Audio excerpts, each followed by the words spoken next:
ఆ పైన వైకుంఠంలో ఉండేటటువంటి నేను స్నానం చేసేటటువంటి సరోవరమే కలియుగంలో వెంకటాచల పర్వతం మీద వెంకటేశ్వర స్వామి వారి యొక్క ఆవాసం పక్కన స్వామి పుష్కరిణి అన్న పేరుతో వస్తుంది. అప్పుడు 3 కోట్ల తీర్థములు నదులు ప్రతిరోజు వచ్చి నీలో స్నానం చేస్తాయి. అందుకని నదులు కూడా నీలో స్నానం చెయ్యాలని కోరుకుంటాయి, తీర్థములు నీలో స్నానం చెయ్యాలని కోరుకుంటాయి, ప్రతిరోజు వచ్చి నీ యందు గ్రుంకులిడుతాయి తేజోరూపాలతో. అంత గొప్ప వైభవాన్ని పొందుతావు. నీలో స్నానం చేసిన వారెవరుంటారో వాళ్ళు విశేషమైనటువంటి శక్తిని పొందుతారు, భగవద్ అనుగ్రహాన్ని పొందుతారు, నా అనుగ్రహాన్ని పొందడానికి పాత్రతని పొందుతారు. కాబట్టి నువ్వు స్వామి పుష్కరిణి అవుతావు అని వరం ఇచ్చారు. అందుకే నదీ స్వరూపాన్ని పొందలేదు, పొందకుండా స్వామి పుష్కరిణిగా వచ్చింది. ఆ స్వామి పుష్కరిణిలో స్నానం అంత గొప్పదవడానికి కారణం అదే. అందుకని స్వామి పుష్కరిణిలో స్నానం ఎవరు చేస్తారో వారు శ్రీ మహావిష్ణువు యొక్క పరిపూర్ణమైనటువంటి అనుగ్రహాన్ని పొందడానికి నోచుకుంటారు. అందుకే స్వామి పుష్కరిణి వైభవాన్ని ప్రశంసిస్తూ వెంకటాచల మహాత్యం అనేటటువంటి కావ్యంలో మాతృశ్రీ తరిగొండ వెంగమాంబ గారు ఒక మాట అంటారు. మునులారా, శ్రీవైకుంఠమందు క్రీడానగంబు కలదు, ఆ క్రీడానగంబుపై స్వామి పుష్కరిణి ఉండి బరగా అప్రాకృత పవిత్ర జలంబులై పరిమళోదకంబునై మహాపూర్ణమయ్యుండు అందు సిరియు భూ నీళాదేవులతో కూడి పురుషోత్తముండు జలక్రీడలాడుచుండు వేడుకలరా. క్రీడానగంబుతో ఈడకు దిగి వచ్చి విరజాసమానమై ధరణి వెలసి శ్రీహరికి సమ్మతంబగుచు సకల జీవుల పాపములను పరిహరించి తాపముల నణచి ఇష్టకామ్యార్థముల తానిచ్చుచుండు అని రచన చేసింది ఆవిడ. స్వామి పుష్కరిణీ వైభవాన్ని చెప్తూ, ఈ పుష్కరిణి ఎక్కడిదో తెలుసా మునులారా అంటే సూతుడు శౌనకాది మహర్షులకు చెప్పిన ఘట్టాన్ని చెప్తూ చెప్పింది ఆవిడ. మునులారా, శ్రీవైకుంఠంబునందు క్రీడానగంబుపై స్వామి పుష్కరిణి ఉండి. వెంకటాచల పర్వతం మీద ఉన్న పుష్కరిణి శ్రీవైకుంఠంలో శ్రీమన్నారాయణుడు తన ఉభయనాంచారులతో క్రీడించేటటువంటి క్రీడానగము, ఆయన యొక్క క్రీడాద్రి ఒక కొండ ఉంది. అక్కడ ఆయన వాళ్లతో కలిసి విహారం చేస్తాడు. అక్కడ ఉంది ఒక సరోవరం, అదే స్వామి పుష్కరిణి. అదే వ్యాస భగవానుడు చెప్పినటువంటి పురాణోక్తి.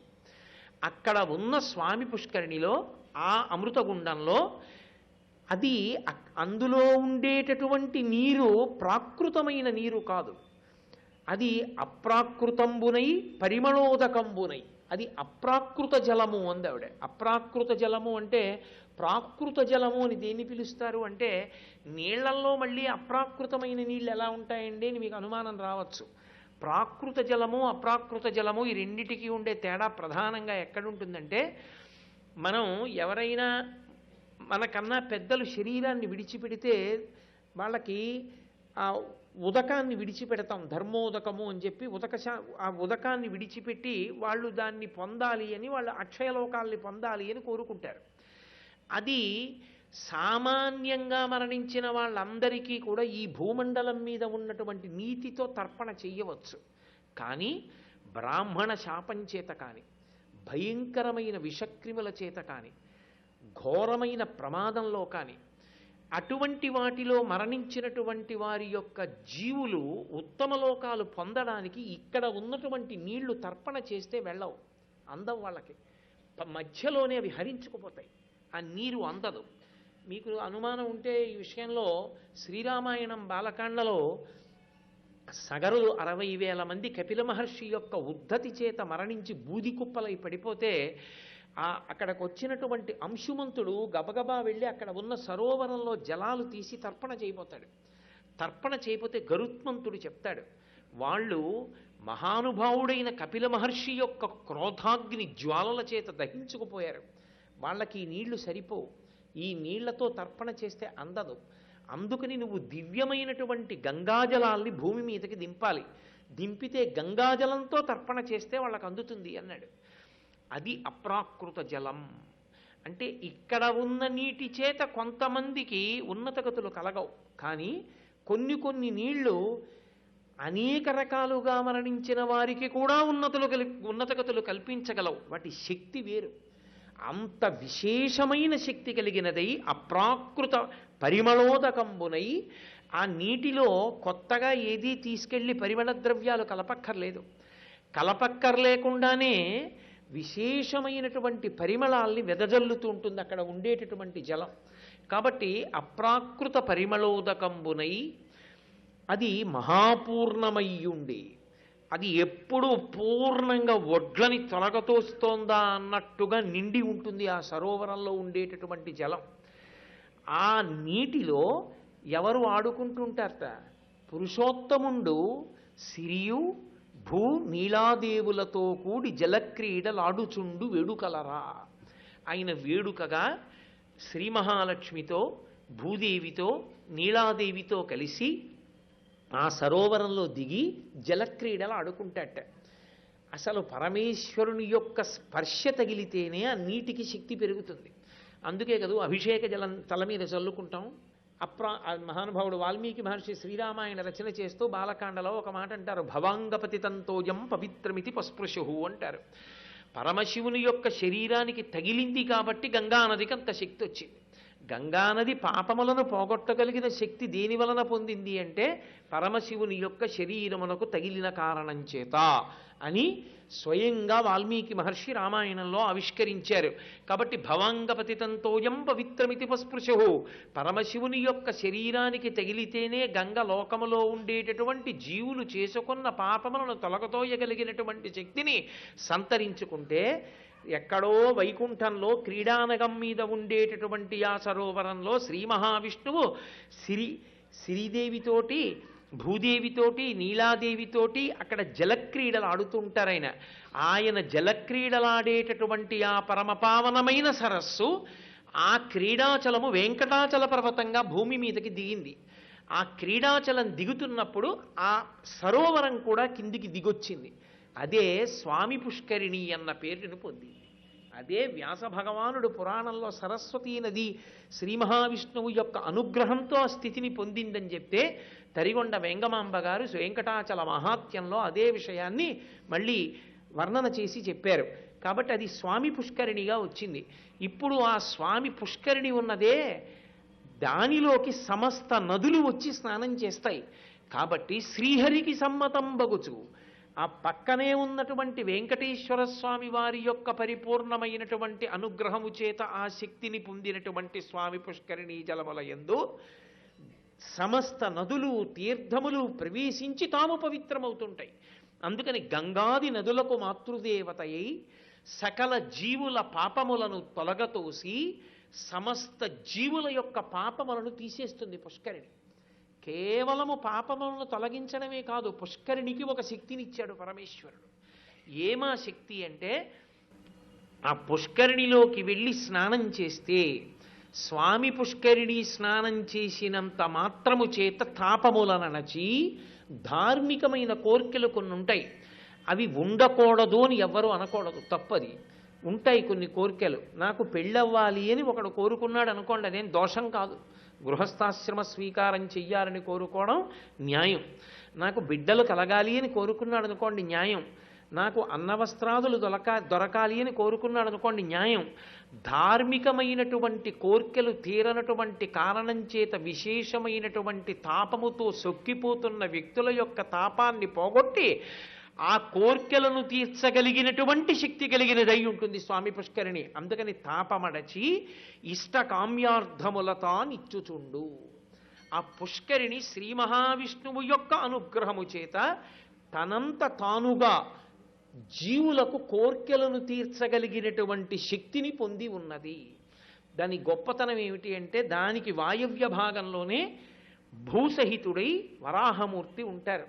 ఆ ఆదివరాహమూర్తి ఇప్పటికీ తేజోరూపంలో ఆ కొండ మీద తిరుగుతూ ఉంటారట. అందుకే స్వామి పుష్కరిణిలో ఉండేటటువంటి వాయవ్య భాగానికి వరాహతీర్థము అని పిలుస్తారు. మళ్ళీ అక్కడ స్వామి తిరుగుతూ ఉంటారు. భూదేవి సహితుడై ఆదివరాహమూర్తి కూడా దానిలో స్నానం చేస్తారు అని.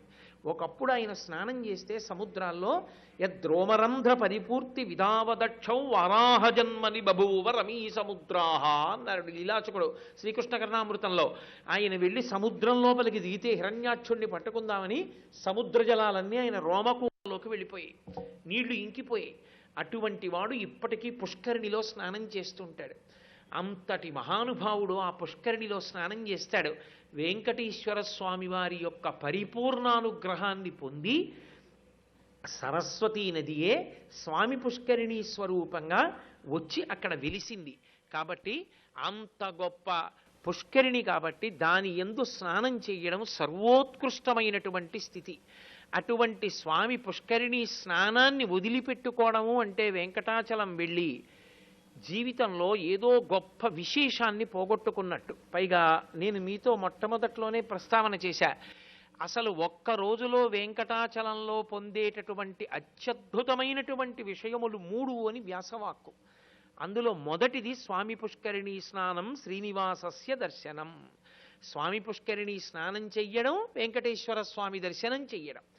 నేను ఎక్కడో ఏదో తీసుకున్నానండి ఒక చిన్న నివాస గృహం, అందులో స్నానం చేసి దర్శనానికి వెళ్ళిపోతున్నాను అంటే భగవంతుని యొక్క పరిపూర్ణానుగ్రహాన్ని పొందడానికి అవసరమైనటువంటి 3టిలో ఒకదాన్ని విడిచిపెట్టేసుకున్నట్టే. కాబట్టి ఒక రోజులో ఈ 3 జరిగేటట్టుగా చక్కగా ప్రణాళికా నిర్మాణం చేసుకోవాలి యాత్రకు వెళ్ళినప్పుడు. కాబట్టి మొట్టమొదటిది స్వామి పుష్కరిణి. అందుకే స్వామి పుష్కరిణి గురించే చెప్తూ ఒక మాట అంటారు, స్వామి పుష్కరిణీ స్నానం సద్గురోః పాదసేవనం ఏకాదశి వ్రతంచాపి త్రయం అత్యంత దుర్లభం. స్వామి పుష్కరిణీ స్నానం దొరకమంటే దొరికేది కాదు. ఎందుకో తెలుసా? కొన్ని లక్షల మంది పర్వతం మీదకి వెళ్ళొచ్చు, కొన్ని పదుల మందే పుష్కరిణిలో స్నానం చేస్తూ ఉంటారు. ఏమండి మరి ఇంత గొప్పది కదా పుష్కరిణి, ఎక్కడ చూసినా అలా సూచన చేశారే పుష్కరిణి స్నానం చెయ్యండి అని, ఆఖరికి ప్రసాదం కవర్ వెనకాతల కూడా ముద్రణ చేశారే, మరి ఎందుకండి స్వామి పుష్కరిణిలో అంతమంది స్నానం చేయరు, అన్ని లక్షల మంది ఎందుకు వెళ్ళరు స్నానానికంటే ఒక్కటే కారణం, అంత గొప్ప ఫలితాన్ని వీడికి కట్టబెట్టేయచ్చా అన్నది చూస్తాడు పరమేశ్వరుడు. అదే మాయ, మహామాయా విశ్వం భ్రమయసి పరబ్రహ్మ మహిషి అంటారు సౌందర్యలహరి చేస్తూ శంకర భగవత్పాదులు. ఇంత పెద్ద అనుగ్రహం కట్టపెట్టడమే. అందుకని అబ్బా పుష్కరిణికి ఏం పెడతాను లేదురు అనేవాడు ఒకడు, చల్లేసుకుందాం లేదురు అనేవాడు ఒకడు. స్వామి పుష్కరిణికి వెళ్ళి సంకల్పంతో స్నానం చేసి అంత గొప్ప అనుగ్రహానికి పాత్రులవుదామనేటటువంటి బుద్ధి స్థిరంగా నిలబడాలంటే పరమేశ్వరానుగ్రహము ప్రోది అయితే తప్ప సంభవము కాదు. శివశక్త్యాయుక్తో యది భవతి శక్త ప్రభవితుం నచేదేవం దేవో నఖలు కుశల స్పందితుమపి అతస్త్వామారాధ్యాం హరిహర విరించాదిభిరపి ప్రణంతుం స్తుతుం వా కథమకృత పుణ్య ప్రభవతి. శంకరుడు సౌందర్యలహరి చేస్తూ అంటారు, అంత తేలిక అమ్మా, ప్రణంతుం స్తుతుం వా, నీకు నమస్కరించాలన్నా నిన్ను స్తోత్రం చెయ్యాలన్నా కథమకృత పుణ్య ప్రభవతి, చేసిన పుణ్యం లేకుండా పాత్రత లేకుండా ఎలా సంభవం అవుతుందమ్మా అంటారు. కాబట్టి భగవంతుని యొక్క అనుగ్రహాన్ని ప్రోది చేసుకున్నవాడు మాత్రమే దాన్ని సాధించుకోగలుగుతాడు. అందుకే నేను మీతో మనవి చేసింది, దాన్ని ప్రోది చేసుకోవడానికి ఏదో కష్టపడిపోవాలని మీరు అనుకోక్కర్లేదు. బయలుదేరేటప్పుడు మీ కులదేవతకి నమస్కారం చేసి బయలుదేరడమే స్వామి పుష్కరిణి స్నానం చెయ్యాలనేటటువంటి కోరిక బలంగా నిలబడి పుష్కరిణి స్నానం చెయ్యడానికి హేతు అవుతుంది. కాబట్టి ఇంటి దగ్గర ఆ అనుమతి తీసుకుని, నగరాధిష్టాన దేవత యొక్క అనుమతి తీసుకుని బయలుదేరాలి. నిన్న మీతో నేను మనవి చేశా, రామచంద్రమూర్తి అంటే రామాయణంలో ఆయన ఎలా ప్రవర్తించి చూపించాడో అదే మనందరికీ ఆదర్శం. అందుకే వేదోపబృంహణం, వేదవేద్యే పరే పుంసి జాతే దశరథాత్మజే వేద ప్రచేతసాదాసీ సాక్షాత్ రామాయణాత్మన. వేదమే వేదోపబృంహణమై శ్రీరామాయణంగా భూమి మీదకొస్తే వేదము చేత ప్రతిపాదింపబడినటువంటి పరమేశ్వరుని యొక్క స్వరూపమే రామచంద్రమూర్తిగా నరుడిగా భూమి మీద నడయాడాడు. అంతటి మహానుభావుడు తాను బయలుదేరి వెళ్ళిపోతూ అరణ్యవాసానికి అయోధ్యానగరం వంక తిరిగి నమస్కారం చేస్తూ అంటాడు, ఆపృచ్ఛేత్వాం పురీ శ్రేష్ఠే కాకుత్స పరిపాలితే దైవతాని చ యానిత్వం పాలయంత్యా వసంతి చ అంటాడు. ఓ అయోధ్యానగరమా, పురీ శ్రేష్ఠే, నగరములలో శ్రేష్టమైన దాన, తన ఉన్న నగరం మీద తనకి అంత ప్రేమ ఉండాలి. తను ఏ ఊళ్ళో ఉంటున్నాడో ఆ ఊరిని చిన్న బుచ్చి మాట్లాడకూడదు. ఈ దేశాన్ని విడిచిపెట్టి ఎక్కడికో వెళ్ళి 4 రూపాయలు సంపాదించుకుని ఇక్కడికి వచ్చి ఈ దేశాన్ని తిట్టడం, ఒక ఊళ్ళో ఉండి ఇంకో ఊరు వెళ్ళి మా ఊరు ఎందుకు పనికొస్తుందండి అనడం అవైదికమైనటువంటి లక్షణాలు. అలా ఉండ, ఏ ఊళ్ళో ఉంటున్నావో ఆ ఊరి మీద నీకు అనన్యమైన భక్తి ఉండాలి. నా కన్న తల్లితో సమానం అనుకోవాలి. అందుకే జననీ జన్మభూమిశ్చ స్వర్గాదపి గరీయసి, స్వర్గం కన్నా గొప్పవి జననీ జన్మభూమి, ఉన్న ప్రదేశం కూడా అంత గొప్పది. అందుకే రామచంద్రమూర్తి అంతటి వాడు ఒక్కసారి అయోధ్యానగరం వంక తిరిగి 2 చేతులెత్తి నమస్కరించి అన్నాడు, ఆపృచ్ఛేత్వాం పురీ శ్రేష్ఠే, పురములలో శ్రేష్టమైనవో అయోధ్యానగరమా, కాకుత్స పరిపాలితే, కాకుత్సులైనటువంటి మా వాకువంశ ప్రభువుల చేత పరిపాలింపబడినదానా, నేను ఇవాళ అరణ్యవాసానికి బయలుదేరుతున్నాను. నా తండ్రి అయిన దశరథ మహారాజు గారు నా తల్లి అయిన కైకమకిచ్చిన మాట సత్యం అవడానికి, ఆయనని ధర్మమునందు నిలబెట్టడానికి 14 సంవత్సరముల అరణ్యవాసానికి వెడుతున్నాను. దైవతానిచయానిత్వం బాగా జ్ఞాపకం పెట్టుకోవాలి. శ్రీరామాయణం చదవడం అంటే భగవంతుని యందు ఆర్ష ధర్మమునందు విశ్వాసాన్ని నిలబెట్టుకోవడం. దైవతానిచయానిత్వం, నీ యందు అనేకమైనటువంటి దైవ సంఘములతో కూడి ఓ అయోధ్యాపురాధిష్టాన దేవత, నువ్వు ఆ నగరంలో ఉన్న వాళ్ళందరినీ కాపాడుతున్నావు, నువ్వు నాకు అనుమతిని కటాక్షించు. పాలయంత్యావసంతిచ, నీ యందు వాళ్ళందరూ కూడా వసిస్తున్నారు దేవతలు, ఆ దేవతలందరి యొక్క అనుగ్రహము నాకు కలుగుగాక. ఆయన కోరుకుంటాడు వెళ్ళిపోయే ముందు, నాకు అత్యంత ప్రీతిపాత్రమైన విషయం, మళ్ళీ నేను వచ్చి ఈ సరయూ నదీ తీరంలో ఎప్పుడు వేటాడతానో, రాజకుమారులకు వేట ఉండవలసిన లక్షణం, నేను ఎప్పుడు ఈ సరయూ నదీ ఒడ్డున ఉన్న అరణ్యాలలో వేటాడతానో అంటాడు. అంటే రామచంద్రమూర్తి అంతటి వాడు ఊరు విడిచిపెట్టి వెళ్ళేటప్పుడు అయోధ్యానగరానికి నమస్కారం చేసి వెళ్ళాడు. అటువంటి స్వామి పుష్కరిణిలో స్నానం చేసేటటువంటి అదృష్టం మనకి కలగాలి అంటే మనం కూడా తీర్థయాత్రకి బయలుదేరేటప్పుడు మనం ఏ ఊళ్ళో ఉన్నామో ఆ ఊరి యొక్క అధిష్టాన దేవతకి నమస్కారం చేసి బయలుదేరాలి.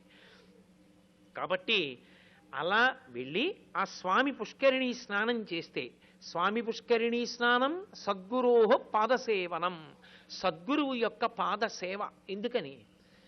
కాళ్ళు నిప్పెడుతున్నాయి అనుకోండి, సద్గురువైన వాడు నా కాళ్ళు నిప్పెడుతున్నాయి అండవు, పోన్లే ఏ పాపమో ఇలా పోయిందంటాడు. నాకింత బాధగా ఉంది, నాకింత నిప్పిగా ఉంది, కాసేపు నా కాళ్ళు పట్టండి అని కూడా ఎవ్వరిని ఆయన అడగడం. అటువంటి వాడి పాదసేవనం ఎలా లభిస్తుంది?